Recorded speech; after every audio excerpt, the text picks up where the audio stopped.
All right, good evening, everyone. Thank you very much for coming. My name is Anna Ho, and I'm a graduate student here in Caltech's astronomy department. Before I hand things over to our speaker for tonight, I have a few different announcements.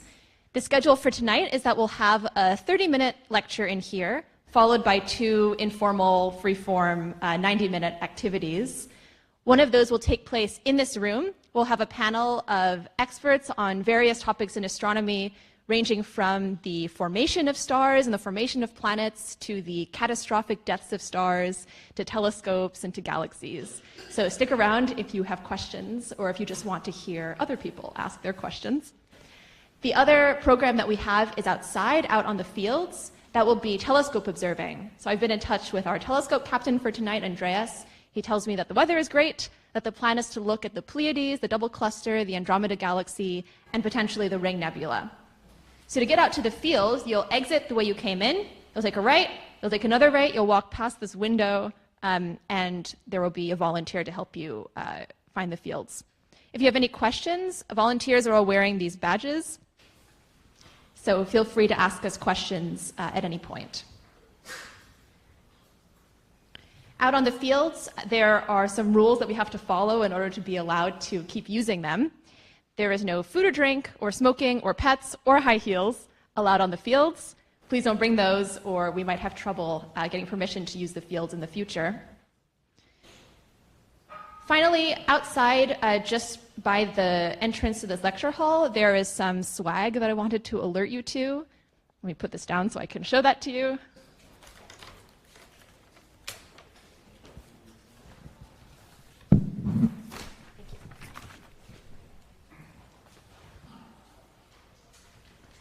So one of those things is an image of a galaxy cluster, which illustrates lensing, which is the topic that Denise is going to be talking about this evening. One of those is the schedule of our events for the next month. So we do this lecture series once a month. The next one is on brown dwarfs, which will be on December 8th. We also do an Astro on Tap series at a bar, Der Wolfskopf in Old Town. The next one of those will be on Monday, December 4th. So please come and join us for these upcoming events. One more announcement. We have this very nice merino sweater that was found at the outreach event last month. So if this is yours, please let me know and I will return it to you. So with that, I'd like to introduce our speaker for this evening. Denise is one of my fellow graduate students in the department. She does research on the large-scale structure of the universe. Tonight she's going to talk about weak lensing, and fun fact, Denise plays the E-flat contrabass clarinet. Thank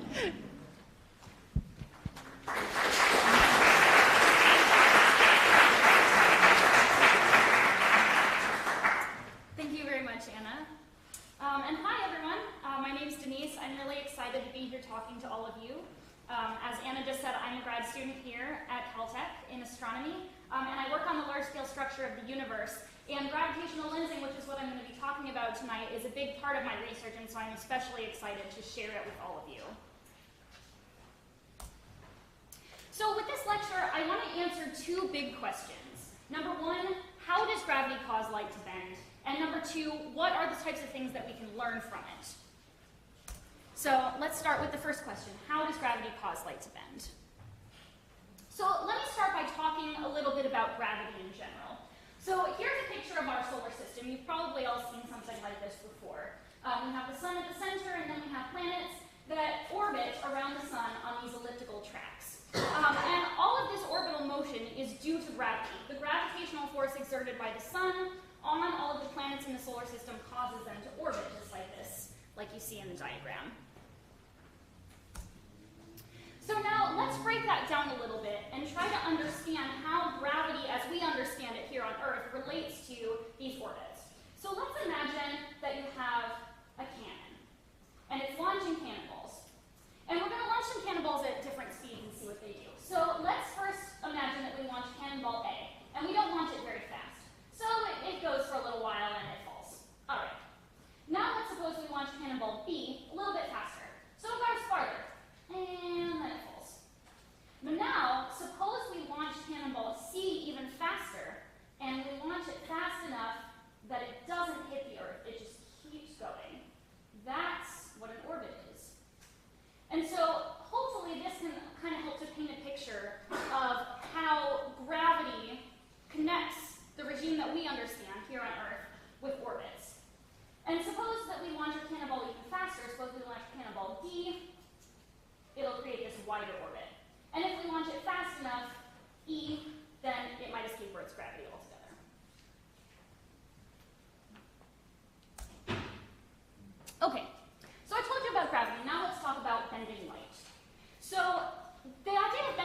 may sound kind of strange, but actually you're familiar with it in all sorts of ways.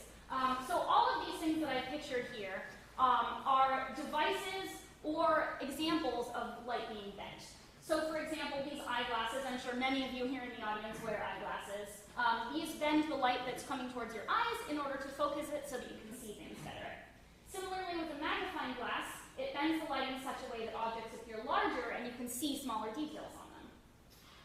Here's an example of something called refraction, which you may remember from science class, but in case you don't, here's a refresher.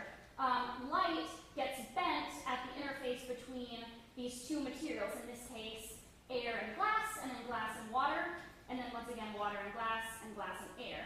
And the combination of those effects bends the light in such a way that this pencil appears to be broken. Obviously, the pencil is not actually broken. What it actually means is that the paths of the light rays have been bent such that our eyes perceive one part of the pencil as being in a different location than the other part. And finally, one last example is a rainbow. You probably really enjoy seeing these in the sky. These are also an example of light being bent when it passes through raindrops during a rainstorm. So hopefully I've convinced you that light bending is a pretty common phenomenon that we see all the time. Now I'm going to talk a little bit about how this works. Oh, sorry, the edge of the image is a little bit cut off. Sorry about that.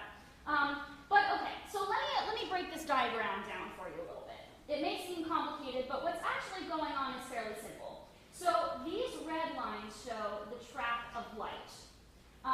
And so we begin with an object. So this is the object that you're looking at through the lens. And light rays hit this object and bounce off in all kinds of different directions. So these two red lines are two examples of two directions that this light could be going in. And depending on what part of the lens it hits, it will get bent in different ways. And so then it ends up on these tracks traveling towards your eye. And so imagine that you are over here, an observer looking at this. What you see is your brain interpreting these tracks of light as though they came from an object all the way up here, because your brain thinks that those light paths ought to be straight. And so what you perceive is an image of an object over here, when the object is in fact here. So now I'm going to talk about how this happens in a situation with gravity and how it's very similar to the way that things work with optics, such as magnifying glasses, eyeglasses, etc. So in Einstein's theory of general relativity, gravity actually bends space and time. And this is the key piece that explains why it allows light to bend. The light, from the light's perspective, is traveling in a completely straight line. But it's actually traveling through bent space and time. And so the effect of that is when your light ray passes by a massive object, like this, it starts out going in a straight line, and then it passes by a massive object, and it gets bent, traveling through that bent space-time. And so in this example, we see a star here at point A. The light from that star gets deflected by the sun in the intervening space, and eventually travels to Earth. And so again, when we, on Earth, look at this star, we imagine that the light ray is a straight line, and so it appears to us as though the star is located at point B, even though it's actually located at point A. So it may not look like much in this diagram, but in the rest of this talk, I'm going to try to convince you that this is actually really exciting and super useful. It has tons of applications in astronomy. Okay, so first let's talk about a little bit more about the mechanics of how this works in space. So suppose you're here, here's your eye, and you have some astronomical object that you're looking in the direction of. And we're going to call this the lens, because this is the object that is causing light to get bent. And then this object back here we're going to call the source. This is the object that's emitting the light that gets bent, that you're going to see. So this source is emitting light, this light gets bent, and it travels to your eye. And in this diagram, the lens and the source are perfectly well aligned. And so this is sort of an ideal situation for lensing. And so what happens is these light rays can travel on different paths. In this picture, there's two different paths. If you imagine it in 3D, there's infinitely many paths in the space of a ring. And so what happens is you see multiple images of this object. You see it here, and you see it here, because these light rays can get bent along different paths and still reach your eye.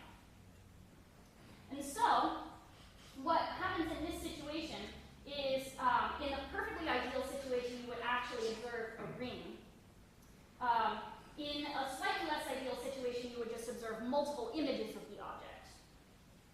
So let me show you some examples of that. So this picture that I showed on the title slide, now you can understand what's going on here. We have this ring. So you can see the ring is almost complete, which means that there's almost perfect alignment of the lens and the source. So this is the lens right here. This is a massive galaxy, possibly a galaxy cluster. And this is the source. It's a background galaxy. It's farther away than the lens. It's probably very, very far away. And since they're almost perfectly lined up, you can see this beautiful ring here. It's known as an Einstein ring because Einstein was the one who first proposed this idea. And in a situation where there's slightly less perfect alignment, but still pretty good alignment, then you'll see essentially partial Einstein rings. So you'll see if the source is located here and the lens is located here, from your perspective. Obviously, the source is actually going to be much farther away than the lens. But in a two-dimensional projection, if it's slightly offset, then you'll see images like this, a primary image and a secondary image that are in the shapes of arcs because they're replicating portions of the Einstein ring. Okay. So that answers the first question, how does gravity cause light to bend? Now I'm going to talk to you about what can we learn from this phenomenon. And I think that this is really exciting, and there's so many examples of astronomers learning really interesting things from this phenomenon called gravitational lensing. Okay, so there's kind of two different categories of things that we can learn from gravitational lensing. And I'll use two different analogies to present them. So the first one is this magnifying glass. So when you're using a magnifying glass, you're using this optics, the bending of the light, to understand the thing that you're looking at through the lens. And in the case of a magnifying glass, you're making the image bigger so that you can see it more clearly. But in astronomy, we have more broad uses than that. Sometimes magnification is important, other times other aspects of lensing are important. So one thing that we can learn a lot about through gravitational lensing is young galaxies. So this is a compilation of 8 images of lensed galaxies that are very well lensed so that there's almost perfect alignment between the source and the lens. And so what that means is you're going to be seeing Einstein rings or large portions of Einstein rings in these images. And so in each of these images you can see these beautiful rings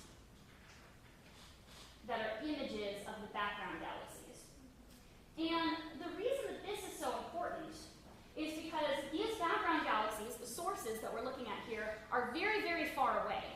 And so it would be very difficult to see them if they weren't lensed. But since they are, they become magnified just like a magnifying glass. And so these lenses allow us to see them more clearly than we would otherwise.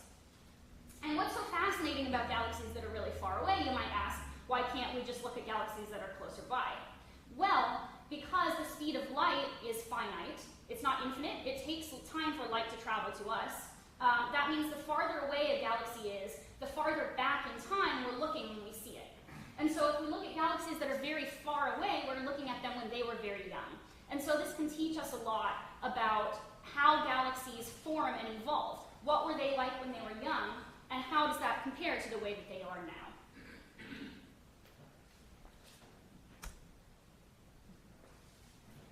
Another thing that we can learn about from gravitational lensing is black holes. So this image is, again, here's a lens, and here are 4 images of the same source. 1, 2, 3, 4. So again, this means that there was pretty good alignment between the lens and the source because we're seeing multiple images, multiple portions of that Einstein ring. And what's special about this source is that it's a black hole. And not just any black hole, it's a supermassive black hole that is accreting, that means sucking up tons and tons of gas from the galaxy that it's located in. And it's sucking up so much gas and emitting so much light as this gas heats up and falls in and shines very brightly that it gets a special name called a quasar. And so this quasar is, again, very far away, long time ago in the universe. And so it's very exciting that we can see lensed images of it that can be magnified and we can study them more clearly. Another way in which this is really interesting is because there's not perfect alignment between the lens and the source, the paths that the light is taking to get to us from each of these 4 points, so these 4 different images, the light paths are slightly different. And in particular, some of these paths are slightly longer than others, and so it takes the light a little bit more time to reach us. And so that means we can actually see time variable features in this quasar at different times. And so that can help us to figure out things like how far away the quasar is, and what is the structure of the lens that is lensing it. So I think that's just really pretty neat. Okay. So okay, you're probably wondering why I put this up here. There's a good reason, I promise.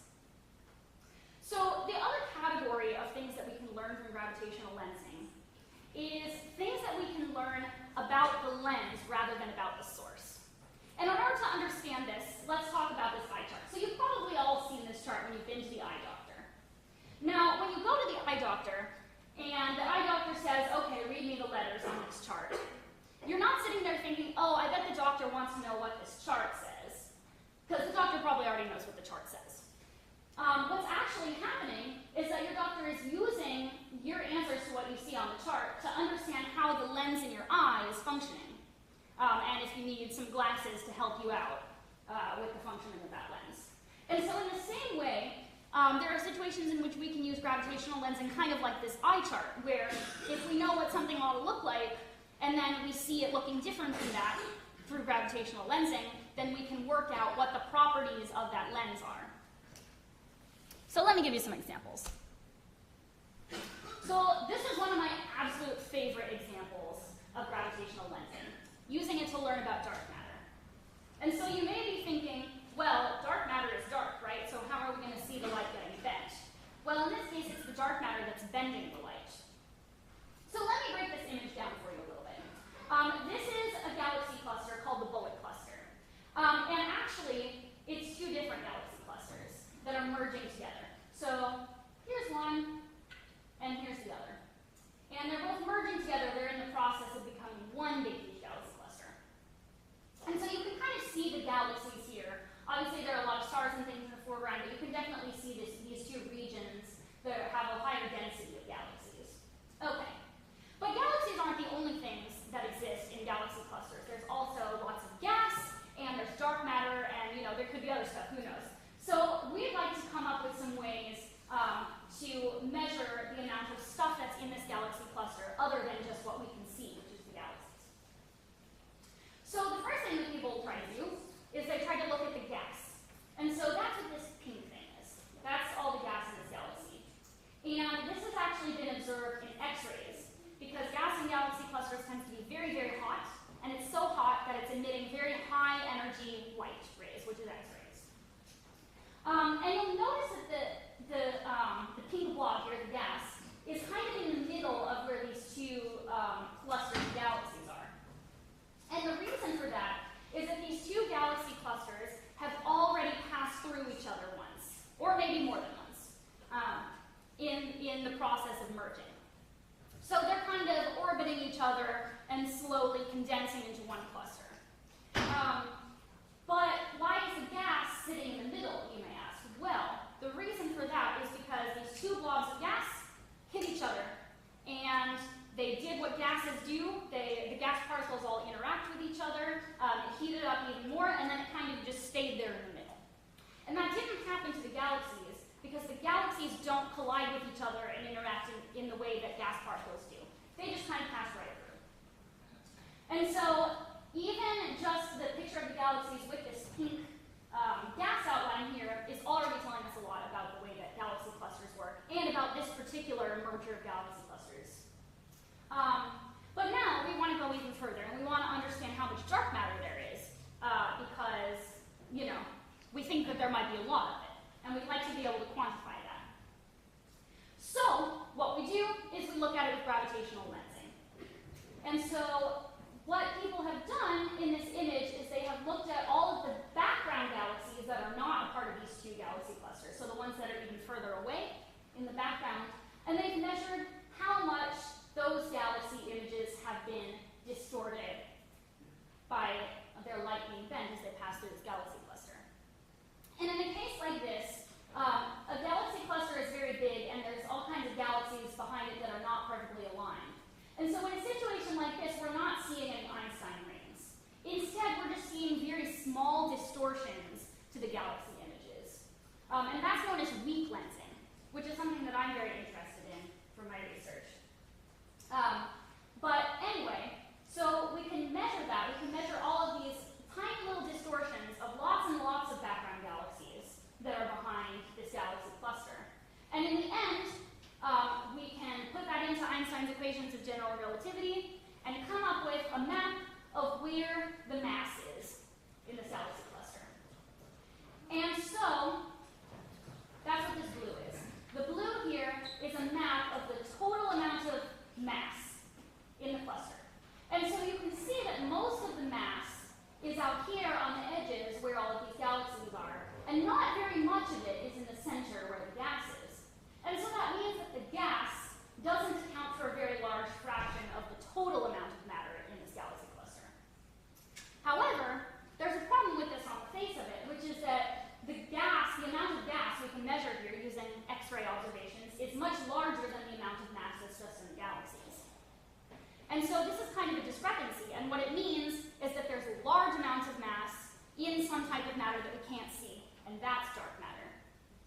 And so this picture is one of the most sort of gold star A+ pieces of evidence we have that dark matter exists, and there's lots of it in the universe.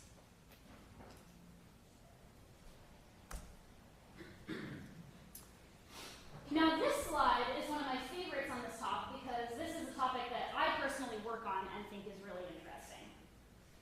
So cosmology. Cosmology is the study of basically things that are larger than galaxy clusters, large-scale structure in the universe, and even the universe as a whole. And so let me give you some insight into what's happening in this picture. So in this picture, the color scale from blue to red represents the amount of mass in this image. And it's a pretty large image. It's spanning a wide field with many, many galaxies in it. And so that's how we do cosmology. We have to take very big pictures with lots of things in it in order to get an idea of what's happening on very large scales in the universe. And these little lines here relate to what I was talking about before, which is weak lensing.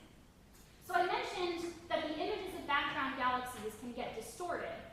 And so that's what these little lines here are measuring. They're measuring those very, very small distortions. And in particular, these lines represent the direction in which each galaxy image is getting stretched. And so you can see that these lines trace out a field with regions more stretching and regions of less stretching. And so we can use that to create a map of where the mass is, because if you're in a region with larger mass, then light that's passing through that region is going to get more bent, and so there's going to be a larger distortion of your galaxy image. And if you're in a region with less mass, then there's not going to be very much distortion because there's not going to be very much light bending at all.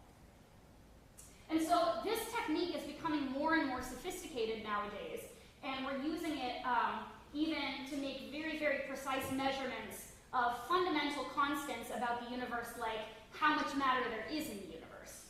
And so I think that this is a really exciting era for cosmology in particular, because we're able to start answering these really, really big questions, thanks in part to techniques like weak lensing.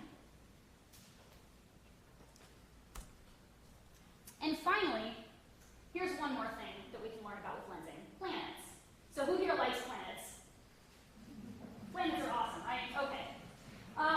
So all of the examples that I've been using so far have been for things really, really far away, galaxies and galaxy clusters, and even just big pictures of the universe. But we can actually relate this topic to things that are much closer to home, within our own Milky Way galaxy. So here's two diagrams. So let's start with the top diagram. We're here, here's Earth, and us sitting on Earth looking up at the sky. And here's a star. And then here's another star that's passing in between us and the first star.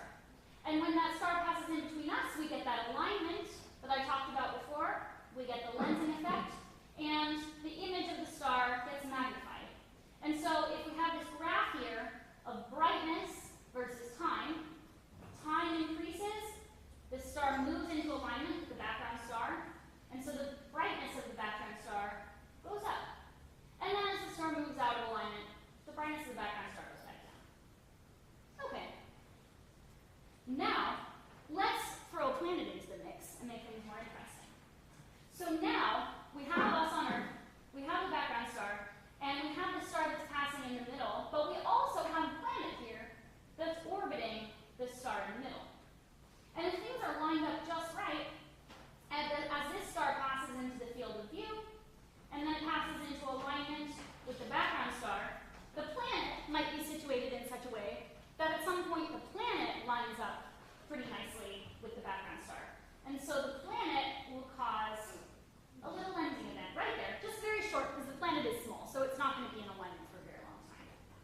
clever at ways to find planets. So that concludes my talk. I hope that I've succeeded in convincing you that bending light with gravity in this phenomenon known as gravitational lensing is really interesting and useful to us as astronomers. And I hope that if you get one takeaway from this talk, it's that gravitational lensing is like our eyeglasses on the universe. They help us to see things more clearly and more brightly and more magnified than we would otherwise. Thanks very much.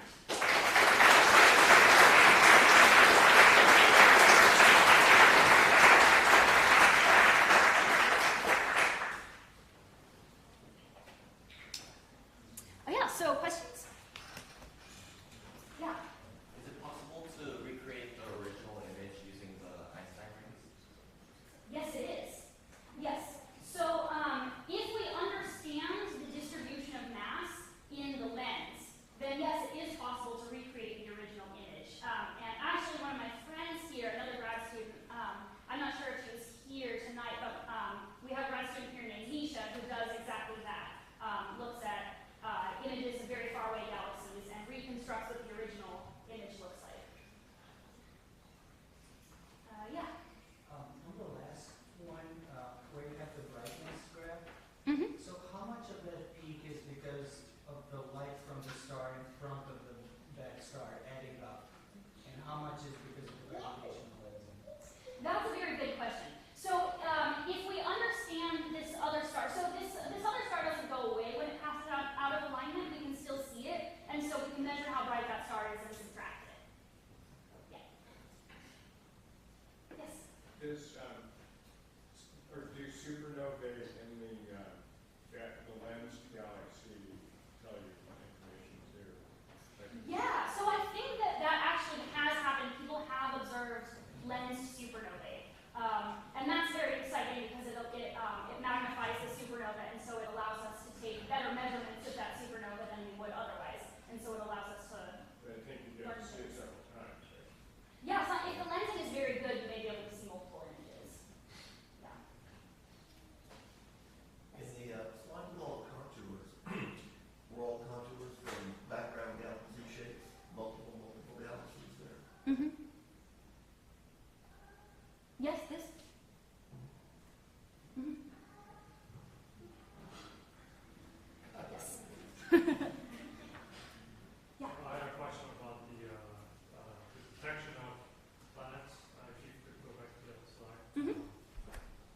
Okay, so I'm just wondering how accurate it would be to detect the planets, because there could be a lot of stars behind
so good, then you wouldn't be able to see it for a very small planet.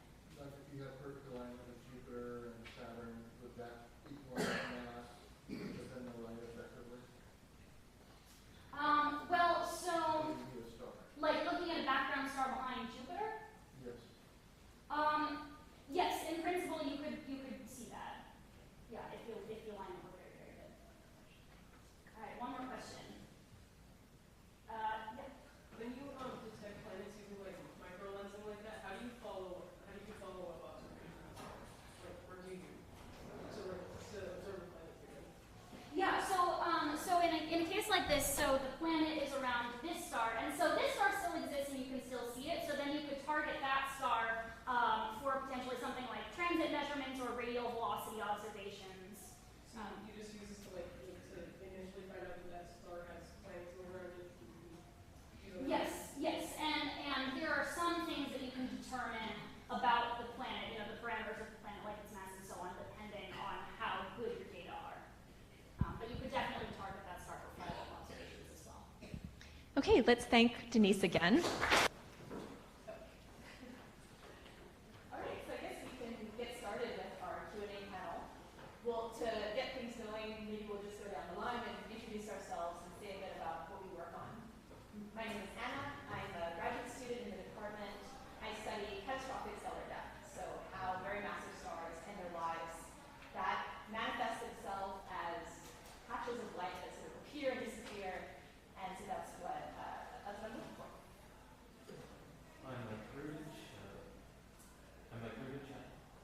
Test? Okay, we're good. I'm Mike Rivich. I'm a grad student here at Caltech, and I work on star formation theory. So we know stars have to form out of gas, but this whole process of going from a blob of gas to a cluster of stars has a lot of really unknown stuff, so I do simulations to try and figure out how that works. Hi, I'm Lee Rosenthal. I'm a second-year grad student here, and I'm working on a couple of projects, but working towards studying Kuiper belt objects, which are sort of like smaller rocks, like icy bodies on the edge of the solar system, and trying to look for these smaller objects by using an instrument and a telescope that images very quickly to try to see them as they pass in front of other stars. Hi, I'm John O'Squire. I'm a postdoc here in the department, and I work on a variety of different things, but some things, so I work on the hot gas that Denise showed in her talk, so the really hot gas in between the galaxy clusters, and then I've also been working on how to form baby planets. So from the original disk of stuff around the star, how do you create planets from this thing? So, yeah. All right, so we can just, this is free form, informal, so if you have any questions on any of these topics or on other things, feel free to ask us. I didn't get to ask her, but maybe one of you guys know the image with the quasar and the four images that was lensed around. I think she mentioned that you can get a scenario where the quasar image is in different time in that same lensed image. Anybody? Do we know, can we measure, or do we know what the difference in time of those different lensed images are, how far away they are? In time. I mean, yes. So we've seen some things like this. So somebody asked about supernovas. There was one last year where we saw 4 different images of a supernova. How far apart in time were they, just out of curiosity? I think, they were a few months apart, and I believe one of them was predicted before it was seen. So we saw a couple, and then we said, based on the properties of this, all the matter that we know is there, we predict it's going to appear here at about this time, and I think that we were right. But So months, you said? Yeah, it's several months. Because the scales here are enormous, right? You're talking about something that's many thousands of light years across, and then the thing behind it is many millions of light years away, so the difference in path lengths for the light is actually quite a long way. Even though the perfect ring, it makes it look as though it's all exactly at the same time. I guess months is exactly at the same time on the kind of cosmic scale. So, Just following up at the same question. So was the second time a different star in front of the quasar, or the same So this was the one I was talking about was, I think, a galaxy cluster being the lens for a supernova that was happening in the background. And so we saw the same supernova, but at different times because there were different positions. So basically, it was slightly offset from the center of this thing. And so the light that was going around in the long direction had slightly further to travel. So it was a bit behind the light that came in the close direction. So we could predict when it was going to come. And if I make practical terms, how long of an Earth time are you seeing this lensing before the Earth moves away from the lens effect? Oh, I mean, I think the Earth is effectively stationary to this on these scales because we're only moving by the size of the solar system is absolutely minuscule in comparison to this, but everything else will move, and the supernova only lasts for some amount of time. So you see lensing for days and days and days. Yeah. You do see them. You basically see as long as the supernova lasts. So as long as the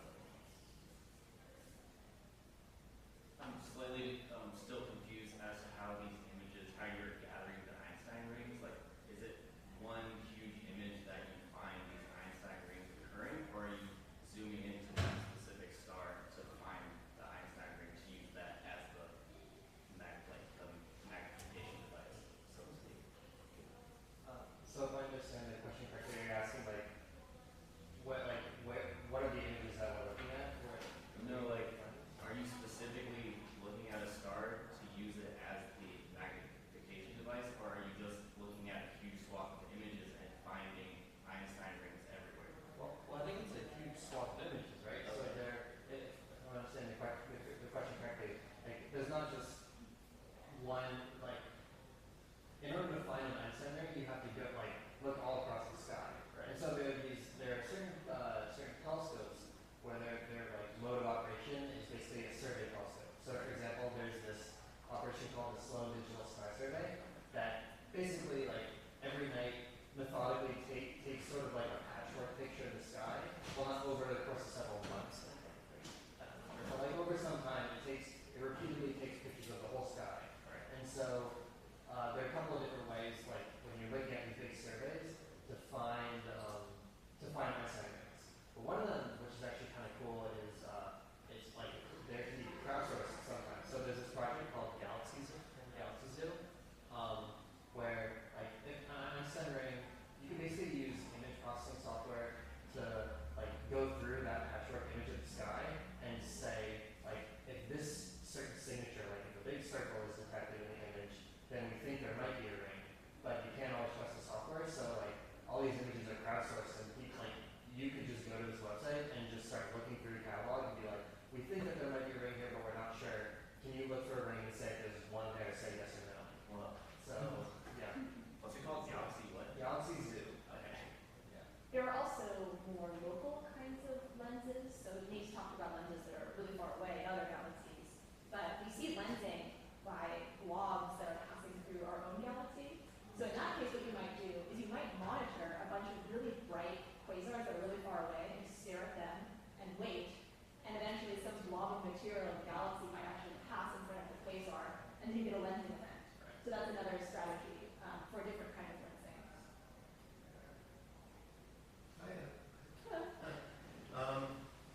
Back on the lensing, I've heard of at least finding one dark matter filament through weak lensing, and I know there may be dark matter halos through dark matter halos. Anything like that popping up?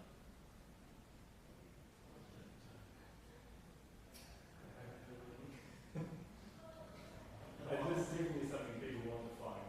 So a big thing is can you find substructure in a dark matter halo? So can we see filaments and things like you're talking about? Or galaxies which are dwarf galaxies, but they're literally 100% dark matter. Right.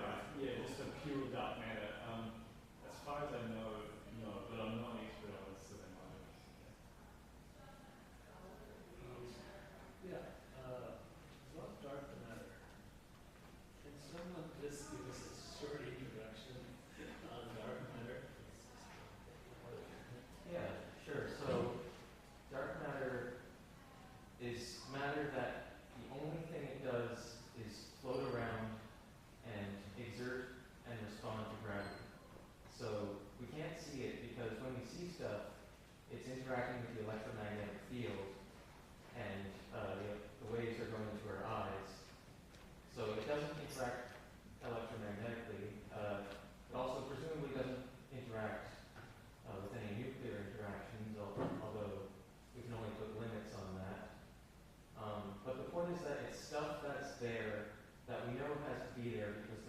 too much gravity based on just the stuff we can see.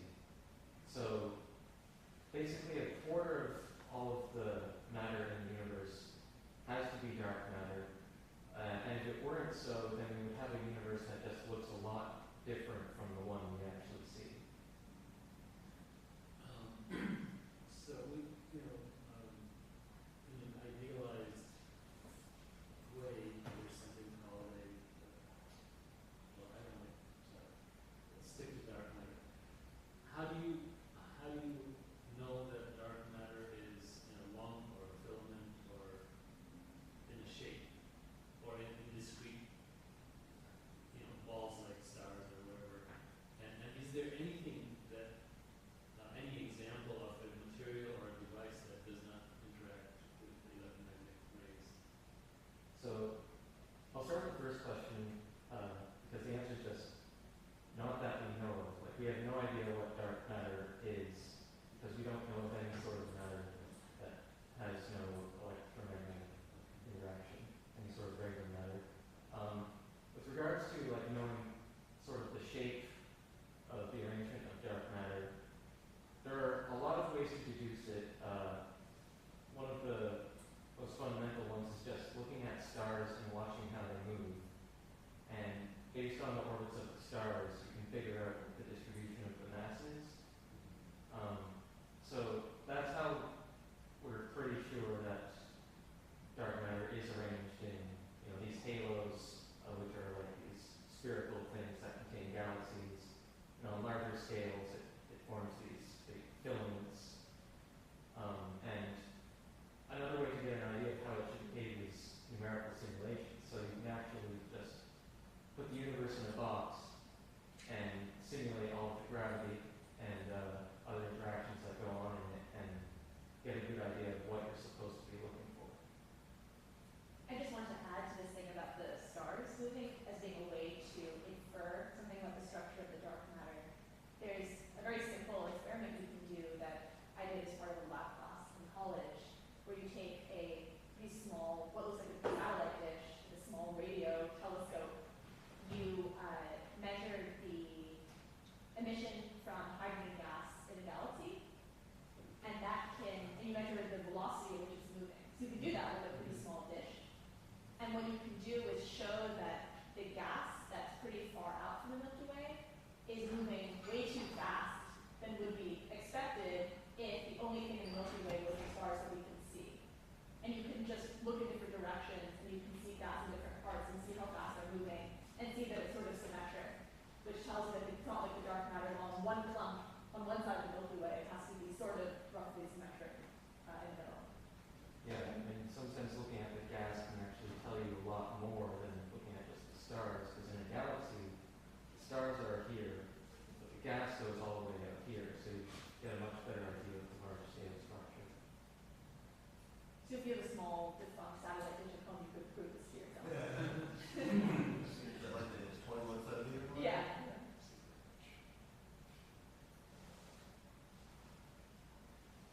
So I have a question. She had mentioned that it seemed like that this lensing doesn't happen that often, or at least maybe perfect alignment. But I mean, I just kind of go to the Hubble deep field and think to myself, that was just an arc second or whatever. Right? There's got to be just so many galaxies lined up in a row, one after another, from this point in space here. Why is it so rare? My very kind of naive understanding is that the universe is a lot more empty than you think of it as. So it is actually not that common that you would have a galaxy and something else lined up perfectly. But maybe others can have something more detailed. I mean, everything is lensed to some extent.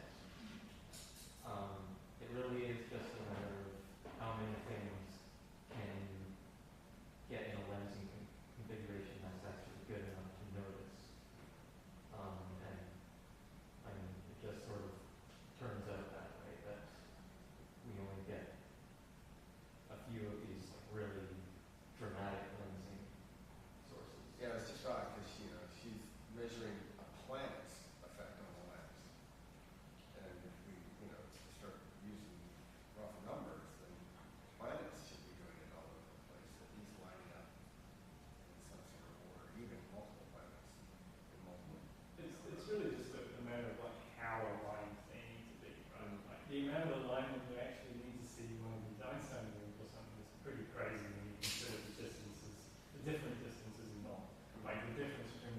galaxy and compared to the size of the actual galaxy, the probability that that's going to happen is absolutely minuscule. So even though galaxies everywhere, like you say, it's just very unlikely that it becomes that perfect. And it's the same with the planet thing. I mean, like, we see this pretty regularly, but there's just so many stars everywhere that that's the only reason you do it. Is, as you said, it's incredibly unlikely that you should have these things in a perfect line. And does the likelihood increase if your lens is closer to you?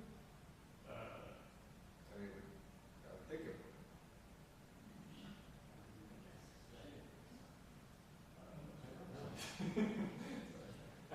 It's probably somewhere in between. I would expect it to be strongest in the middle, actually.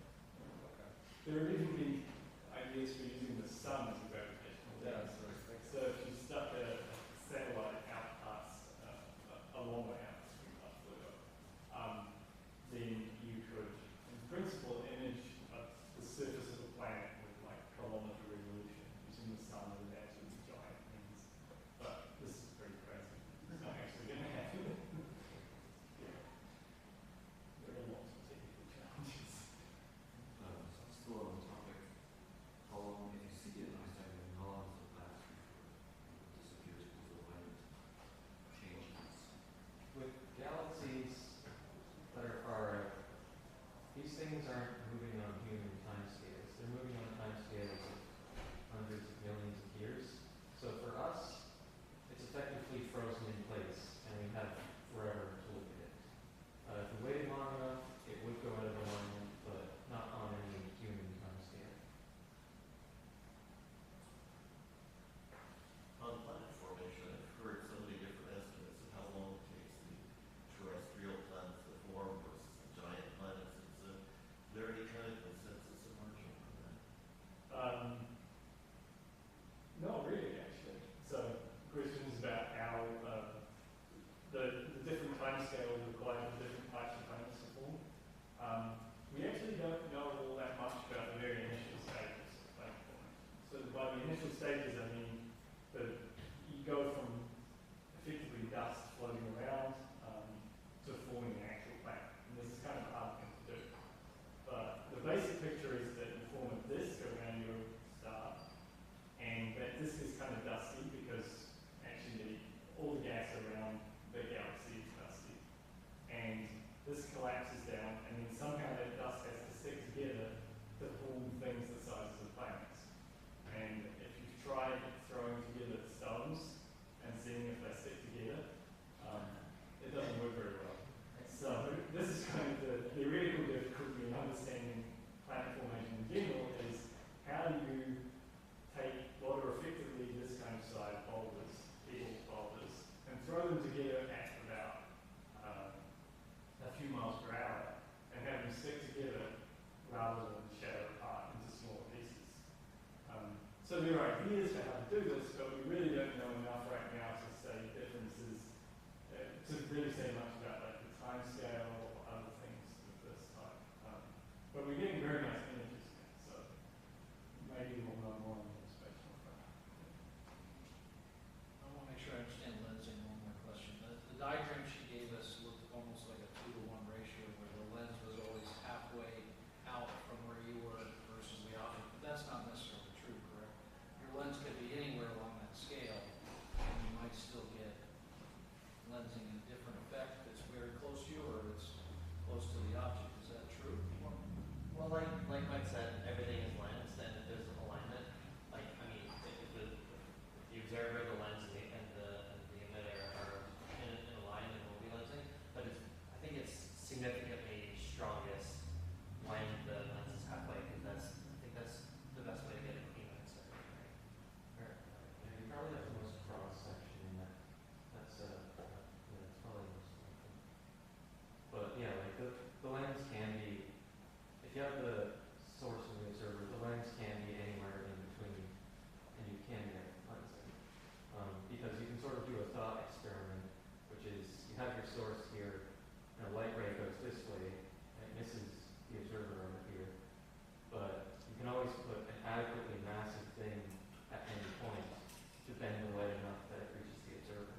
So getting that Einstein ring may depend also on the mass of the lens in terms of where it would fall in that spectrum.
he had said that as he saw the dust fall slowly, the particles formed themselves into a perfect semicircle as they were coming back down to the surface. Every time he did that, the particles formed a perfect semicircle as they were falling back to the surface. Do you care to comment on that? I've personally never heard of that anecdote. I imagine if you kick dust in a certain way, then like you can sort of launch it in a way that it would kind of land in a semicircle. It doesn't seem too crazy to me. It just sounds poetic. I'm trying to equate this possibly with a gravitational wave thing. Too small. Too It's small a scale. different scale phenomenon. We actually participate in this very dusty plasma. It's more with that, with the electrostatic field. We do the same on Mars. I'm in the Mars project. Yeah, that's the European Space Agency project. Yes, that's it. Could you describe to me how George Ellery Hale was able to discover the sun's magnetosphere? Do you know anything about that? He was able to discover magnetic fields. Later I can tell you. You can just tell them.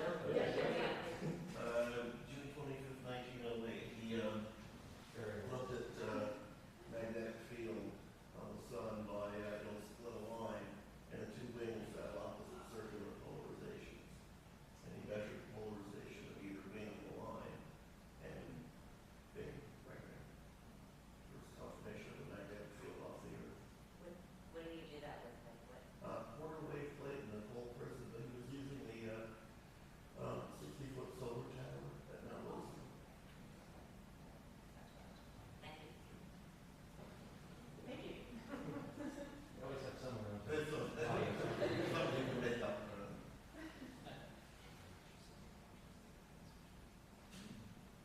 Question about gamma ray bursts. I hear it from hypernova, from supernova, from collapsars, from is there the latest on your supernova source for a gamma ray burst? Is that particular? I mean, I know that there's so many ways to blow up a star. Can you tell something about what's going on with that?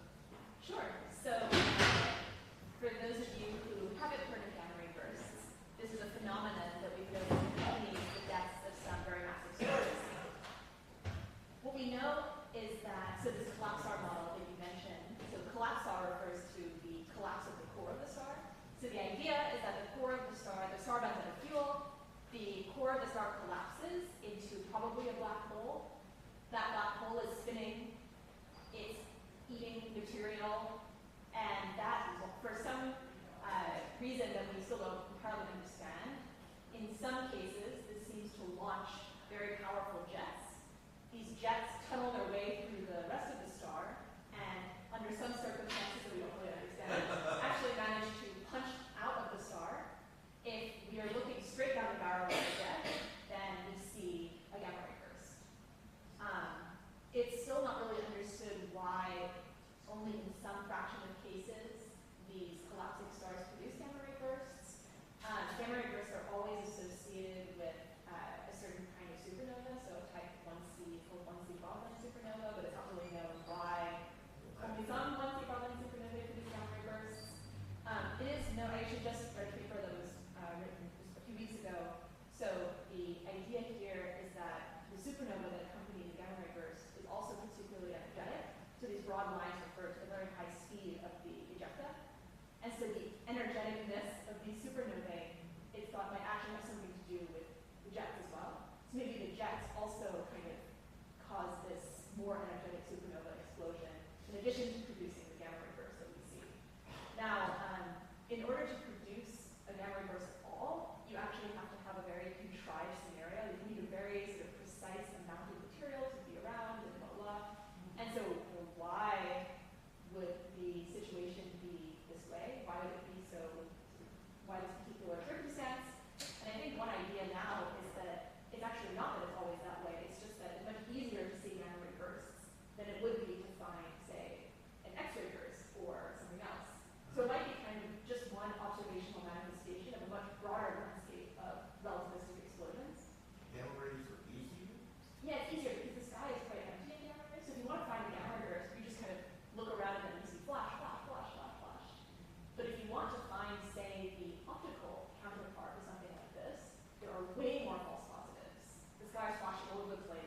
most of those blocking with other things. And so something I'm working on is trying to figure out how to sort of wade through this fog of false positives in order to find sort of a different version of the counterinverse. The Gangrene Zoo. Yeah, right. So it should be more of these kinds of explosions or a greater variety. It's probably just that we've only been finding a certain kind because it's just easier to do. Why is the dark matter so important to understand? What is that going to do for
We've been instructed to use the microphone. I came to JPL in 1990, nobody talked about it. Wiki was 33 and work was 32. Vera Rubin published that study. Wow, so they actually did begin before the Second World War? Yes, I believe so. So the Colin Lawrence, wow. And recently Dark Energy. Yeah, I mean, you mentioned coming to JPL in 1990, not hearing anything about it. That would fit with dark energy, right? Because I mean, But nobody really talked about, because I was in planetary, not in stars, but I would, go to different seminars, and nobody really talked about it. JPL is really... I think the reason why certain topics become, well, topical is when there's some kind of innovation or some new idea that helps us to suddenly make a lot of progress. So even if an idea has been around for a long time, it's not necessarily popular to work on, because unless you have an idea for how to make progress, there's not much to say, really. So I think with dark matter, I could imagine, I don't know very much about the history, but maybe it was sort of initially discovered and that was very exciting, and then maybe it took a long time for people to develop new ideas for how to actually make advances in understanding it better. Yeah, like I know that in the sort of theoretical literature, people really got going with dark matter actually calculating stuff throughout the 70s, but like it would be a long time before we actually had good enough measurements of what the universe looked like on large scales to actually require dark matter, I think. So, it's one thing to... Yeah. Yeah. They thought maybe someone is in the 40s, something wrong with the telescope.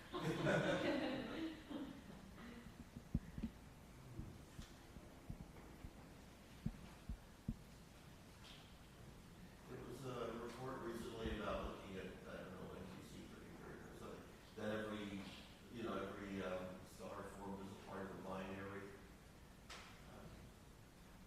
Or what's the latest in star formation? I heard something about that, almost every star was a binary. So this is sort of an open problem in star formation, and certainly I wouldn't say it's very much a settled matter, but yeah, certainly like binarity in stars is the rule rather than the exception, it seems. Now, we know that when you look at the very massive stars, the bright ones, basically all of them are in binaries. But as you look at fainter and fainter stars, it becomes a much tougher problem simply because if they have a faint companion, you become much, much less likely to actually detect the thing. So I know there are some theorists who strongly believe that the binary fraction is 100%. There are some who believe it's 30%. It's not very much a settled matter. Does it make sense that the more massive ones are binaries? Is that kind of a theory? Yeah. So calculations have been done that do predict that. A good friend of mine, David Gusenov, a graduate student here, he did some simulations of star formation and found exactly that it is easier to get more massive stars in binaries.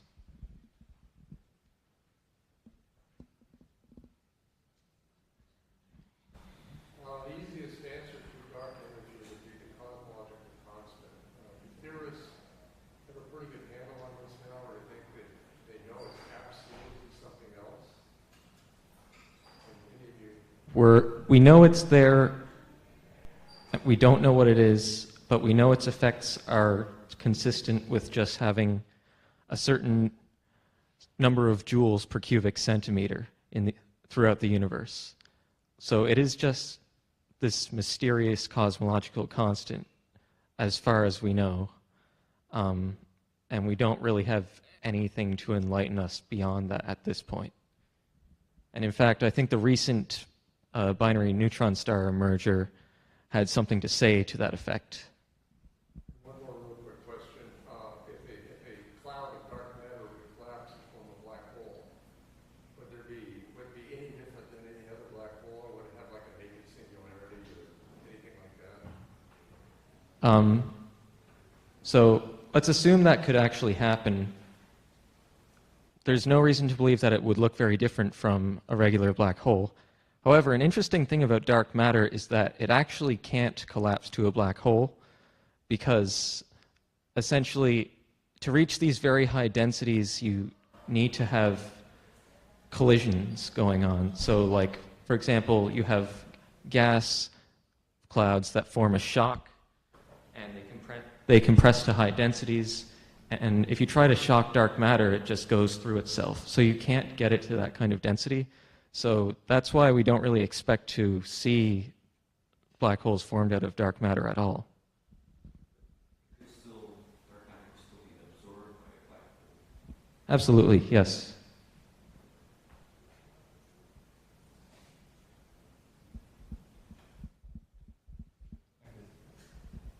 That process could actually be pretty hard as well, because if you want something to fall into a gravitational potential, it has to lose all its angular momentum. So if it's falling directly in, then yes, but almost all of it is actually going to fall at some glancing angle, and then it's just going to orbit around instead. So if you think about how big a black hole actually is, when you look at it, it's tiny for the amount of mass. So almost all the dark matter is just going to orbit around in some way rather than falling. Well, yes, I mean, maybe it's not a fact, but if you wait long enough, it might be that even dark matter should radiate gravitational waves too. And so maybe you could lose energy that way, maybe longer than the lifetime of the universe before it makes a difference. I've never done this calculation. I would expect it to be longer than the lifetime of the universe, but I don't really know.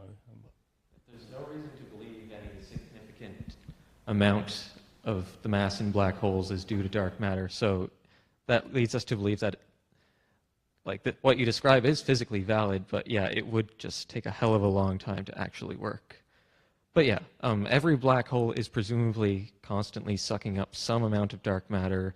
It's just a very small amount because it's hard to get into the hole.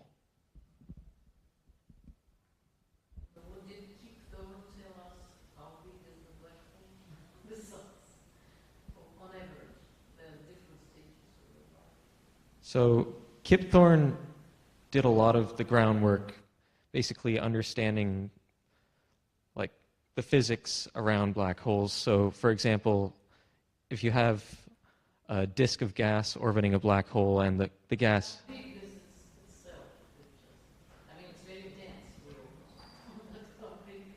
Right, so its radius is actually proportional to its mass. So if you have a black hole that's 10 times more massive, then it will also be 10 times larger. I don't have any numbers off the top of my head, but I think a solar mass black hole is something like 4 kilometers across. So if it's 10 solar mass, it'll be 40 kilometers and so on. Yeah. So the one at the center of the galaxy, which is it's about the size of, it's about 1 AU, so about the distance to the sun. Also, probably not like several, like 3 or something.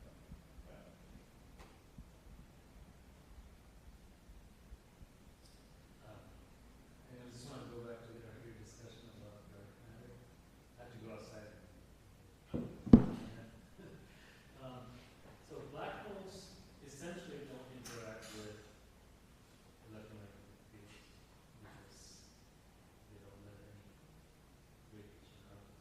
X-ray. That's just the disk.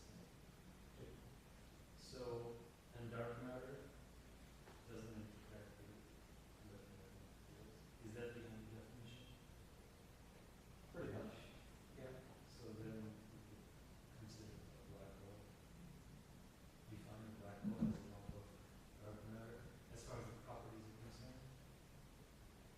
Yes, and in fact, one of the possible scenarios for dark matter is just having like a whole bunch of either very dim stars or black holes or something all over the place. This theory has basically been ruled out for a number of reasons. We think it has to be much less massive objects. But in principle, yes, you could have a dark matter that was made up of black holes or very dim stars.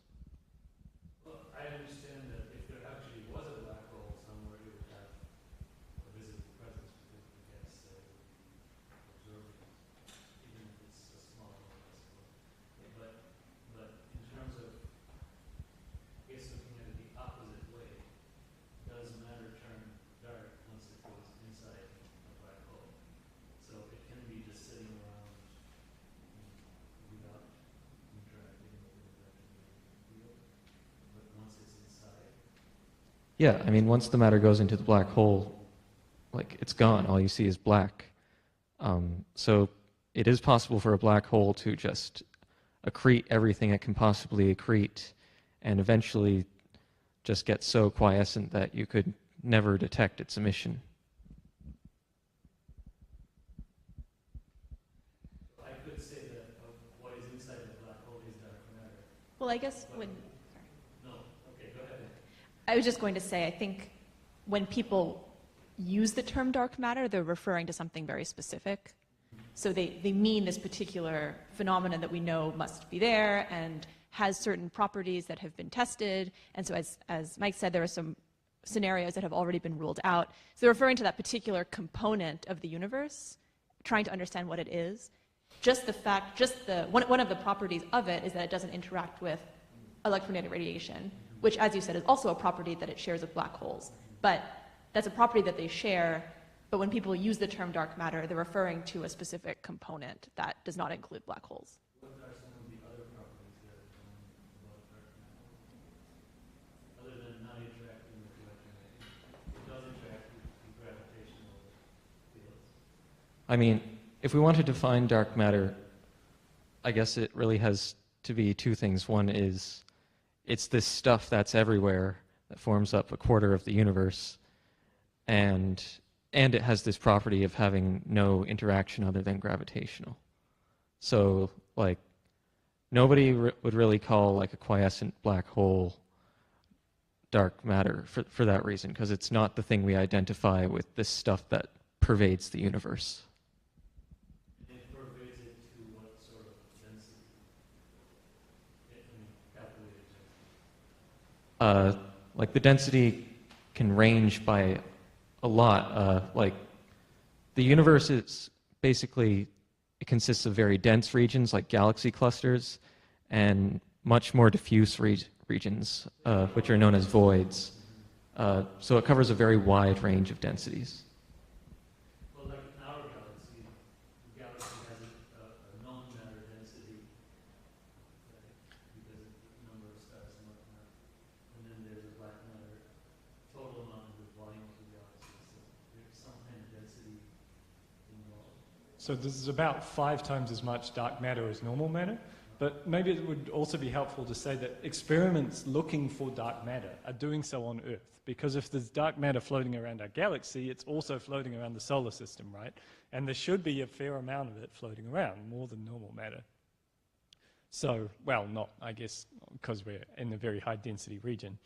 But we should be able to measure it as it floats by. And so it should just be everywhere. And then they have these experiments that have cavities and things that are supposed to resonate with dark matter and look for its presence. And so far we've ruled out certain things, but haven't actually found it. I was thinking of this device, I couldn't come up with the name of it earlier. It's like a black body that you know, it's a big ball of metal with dark paint inside, right? If there's light inside, it never comes out. So is that an example of a device that, you know, you could say doesn't interact with light because it absorbs the light, but it doesn't let it out? Well, absorbing the light counts as interacting with light, right? I mean, when we say that dark matter doesn't interact with electromagnetic radiation, which we're equating now with light, that means, like, literally there is no interaction, because every like forces, like for example, like you were talking about frictional damping of gas as it falls into a black hole.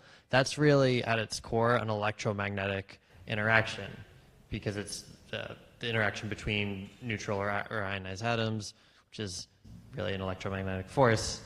Dark matter just doesn't experience that. So I guess astronomers call it baryonic matter, which isn't quite right, but that all that interacts with light. If it reflects light, that interacts with light. If it completely absorbs light, then it interacts with light. And what you described, a black body, actually just it absorbs light, and not only does it absorb it, but then it just re-radiates it with a certain characteristic profile. Yeah. Can I ask a telescope question? I keep reading about these scopes that just keep getting bigger and bigger. I think the last one was like 126 feet diameter or something like that. Is there any other way of collecting strong light, or are we stuck with these big, huge mirrors? That's a really good question. I'm just going to take a first stab at it, but I'm curious what you guys think next. So for the question of optical light, which is like light within a certain range of wavelengths that you would use mirrors and traditional telescopes to collect, the reason that you want these bigger and bigger mirrors is basically it will give you better images and let you see fainter objects. So one very natural thought might be that astronomers build telescopes with larger mirrors to see larger portions of the sky at once. But that's not actually the case. Like the angular size of your field doesn't. I mean, the size of your mirror factors into that, but it's not the only determining factor. What the size of your mirror determines is how much light you're collecting per sec. Like how many photons per second are hitting a mirror and being focused into your detector. So the larger your mirror is, basically, if you have a larger mirror, you can achieve the same exposure and get the same number of photons from a source over a shorter period of time than you would with a smaller mirror, which means that your noise properties are much better. Basically, the longer no wait, sorry, I had that backwards. But basically it means your noise properties are better, and also you will be able to observe fainter objects with shorter exposure times. But in terms of other alternatives to building larger mirrors on the ground, I mean, part of the reason we build telescopes and we send telescopes to space is that so there's not an atmosphere in front of them. One of the dominant sources of noise and uncertainty and reduction image quality for ground-based telescopes is got this pesky atmosphere, and air in the atmosphere is moving around and is turbulent, meaning there are different patches of different temperature and air speeds, which means that an otherwise perfectly clean wavefront of light that's coming down gets distorted and twisted in gross ways, and so a star that should just be a point basically becomes this spread out blob. And a lot of research that's happening right now at Palomar, actually, in Caltech, is in a field called adaptive optics, where basically you would have a mirror system in your telescope that actually has a bunch of motors on the bottom of the mirror that will push and bend the mirror in very subtle ways. And so what you can do is either use a reference star or shoot a laser up through the atmosphere, basically use a source that you know should be a point source, and then observe what it actually looks like through the atmosphere. And when you do that, you can there's some fancy math you can do to reconstruct the shape that your mirror should take in order to have the light be focused into as close to a point source as you can get. But the problem with that, which is why having this nice large mirror won't solve all your problems, is still important, is that when you have an adaptive optics system like that, it requires basically taking a large fraction of the incoming light and diverting it into the detection system that will tell the mirror how to bend. So I think as much as 50% of the light has to be taken away. So the object is significantly dimmer. You can't see fainter objects. But and if you want to talk about radio, that may be. Well, what I was going to add is that I think it really depends on what your scientific goals are. So for some scientific goals, a bigger telescope is important, and for others, it's really not important. So something that I'm working on is a new facility at Palomar called the Zwicky Transient Facility. And there, the innovation is not to have a bigger telescope. They're actually using an old telescope that's 48 inches in size, but they've put a new camera on it. And that new camera allows you to see much more of the sky at once, and that means you can map the whole sky a lot faster. And the goal there is to look for things that are changing. So if you want to notice something changing, you have to go back to the same location over and over again and look for changes. And to do that, you need to very quickly scan the whole sky, then you do it again, then you do it again. And having a huge telescope there wouldn't necessarily help you. So there, we're actually trying to look for things that are brighter, not things that are fainter. So it really depends what you're trying to do, I think.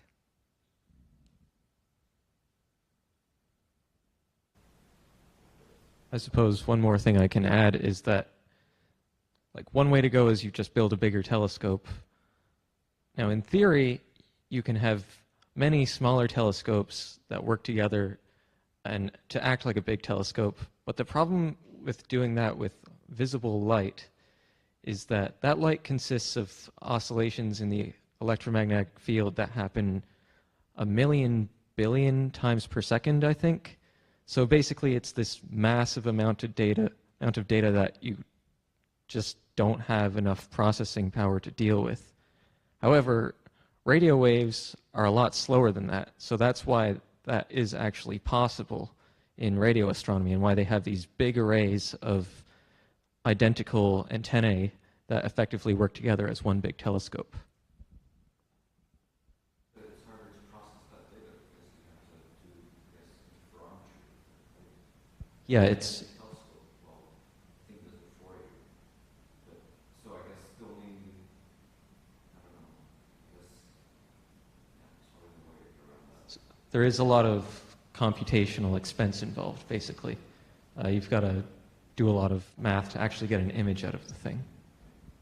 Just one of just two other points. That one is that's what electrical engineering PhDs are for, and the other is that the upside of that of interferometry is you can get these amazing, like amazingly resolved images, like protoplanetary disks. You can actually see things that you might not be able to actually see as well with an optical telescope. So there are also huge advantages to observations in radio in some respects. Sorry, just add one more point, in case it wasn't clear to everybody. So there are two things that you care about, well, more than two, but two big things you care about for the telescope. One is how much light you can collect, and the other is how small an object you can see in the sky. So for the first one, you need a lot of area in your mirror or in your dish or something. You just need to be able to collect a lot of photons in one go, right? For the second one, you just need the whole system to be spaced out by a lot. So a big dish would do this, but so would two telescopes on opposite sides of the globe if you could combine them. So that's why you can take these opposite paths. And I'll add one more thing. I think that you had raised this question about funding earlier. So one problem with these enormous optical telescopes is that they're extremely expensive. And I think that a lot of really interesting innovation in astronomy has happened because people have been forced to think of sort of cheaper options. And there's really interesting innovative work happening with off-the-shelf telescopes. So things that professional photographers use. There's a project to look for things that have what we call low surface brightness. So that means that there's a low amount of brightness per unit area on the sky. And that's actually a very niche problem. It's not something that's solved just by having a bigger telescope. And so this group is actually using this. They buy, I don't know how many they have now, maybe order tens of these off-the-shelf professional photographer telescopes. They kind of put them together, and they call it Dragonfly because it looks like this thing that has many eyes. And this is specially designed to look for low surface brightness things. That's its strength. That's all it really does. But it's made amazing discoveries.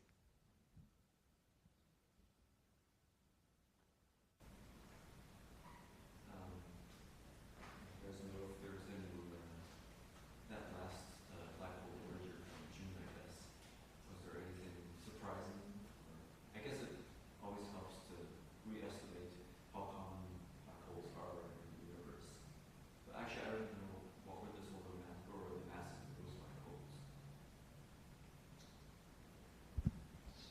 I don't know if anybody else has better numbers, but I think the numbers were something like they were both close to 10 solar mass, but somewhat less, maybe 7 or 8. 17 was one of them. 17 solar mass, pretty small. Yeah, I'm not sure, but they certainly were on the small end, certainly much smaller than the very first one that we found, which was a total of 60 solar masses. So with each one of these, our estimate of the rate at which a merger of this mass happens nominally does get more accurate, but at the same time, there's still just not enough of the things to say very much. So the models are just all over the place.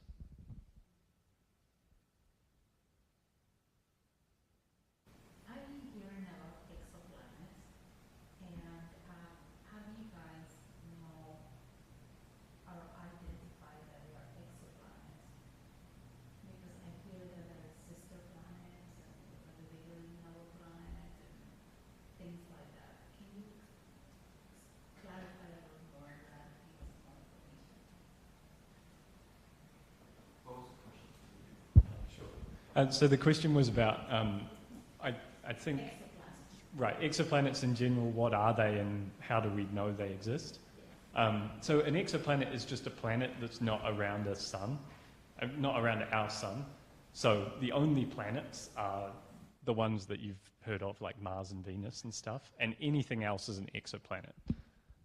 So it's just around any other star in the solar system, in the universe, but the only ones we've seen are in our galaxy, the Milky Way. So we have a number of ways to actually see these things. Basically, the reason it's really hard is that you have a really bright star and then some very, very dim and small planets nearby, right?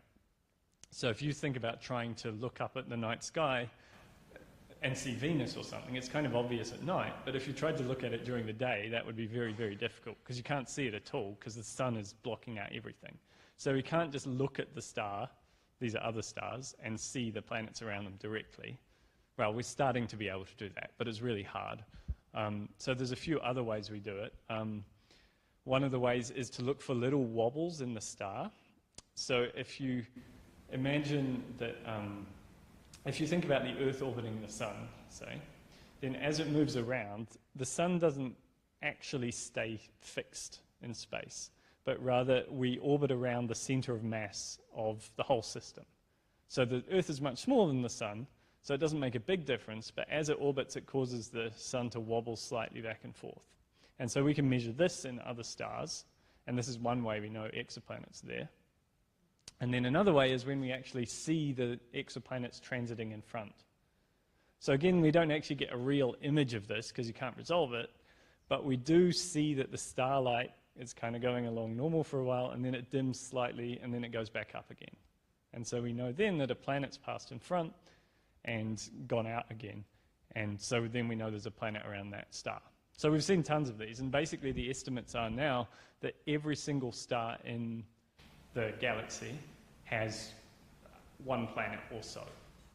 I mean, we haven't looked at every star, but on average, the number of planets we've found says that every star should have a planet. So they're really, really common. They're just hard to see, basically. So the comments, exoplanets, the news, and I want to just make sure when they say why do you life in there, is that just somebody's wish, or is it really possible? Right. So the question was about when the media claim there's life on some planet, how likely is that? So yeah, we have not actually detected life on other planets, as you're probably aware. And this would be a very hard thing to do, but it would also be one of the most exciting discoveries ever in the history of humanity, so it would be a very big deal. But what people mean when they say this is that they find a planet orbiting a star that's in about the same range as Earth. So on Earth, it's a very nice temperature because there's liquid water, and there's not crazy amounts of stuff going on with the sun that would kill us, and there's various other nice properties that make it a good place to live. So magnetic field, but I don't think they can usually tell that for the planets. So there's lots of properties that Earth has that's nice, right? And so when the media says this one is a nice planet for life, what they mean is that this planet happens to lie in that nice zone that might be similar to Earth. So if we were going to look for life, that would be a good place to look because it probably has liquid water and maybe other stuff. What's that zone called again? The Goldilocks zone is the standard thing people call it. So actually, I should also say, we haven't actually found a planet that's the same as Earth yet. But usually when they're in the Goldilocks zone, they're actually closer to the star, but the star's also dimmer than the sun. So when you add these two things together, it ends up making a planet that's about the same temperature as Earth. And we know of a bunch of these. The main goal for all of you professionals in this area of wishing and hoping to find life. Where are they? I wouldn't say it's the main goal at all. It would be amazing, but it's not like that's something that we work on every day. It's just, I mean, people who work on planets more so than others, but most of us are just trying to understand the universe in general, where we came from, this kind of thing. And finding other life would be, I guess, a nice bonus, but we're pretty unlikely to do it. I should say we're very unlikely to find it anytime soon, but maybe. I mean, yeah. It's very, very difficult to see. So there's a new telescope going up soon that might be able to study the atmospheres of exoplanets, the James Webb Space Telescope. And if you see things in the atmosphere, then if you see signs of life in the atmosphere, then maybe you know something's interesting, but it's still very indirect. So, yeah. We really have no idea how common it is or not.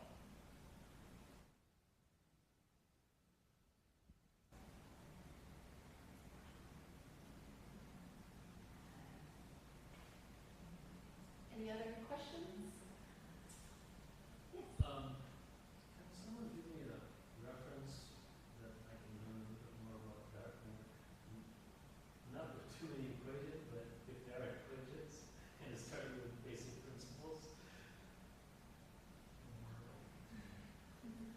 Wikipedia? But for real, Wikipedia is actually like an excellent source for like introductory astronomy and physics learning. I mean, I use Wikipedia many times a day. Like,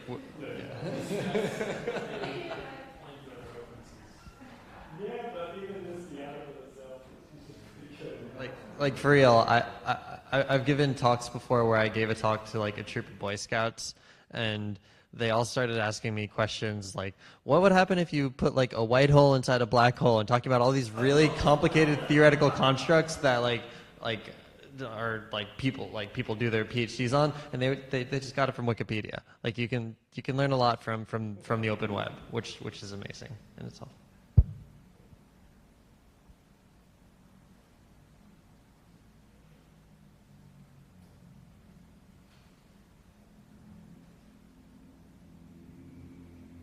Anyone have any other? I was just trying to think of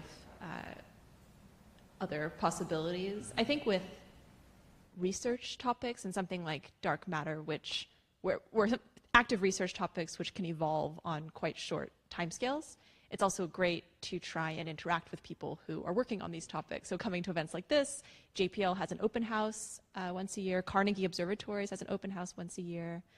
So I would just encourage you to try and interact with people who are doing that work as well. All right, thank you for coming. Thank you very much.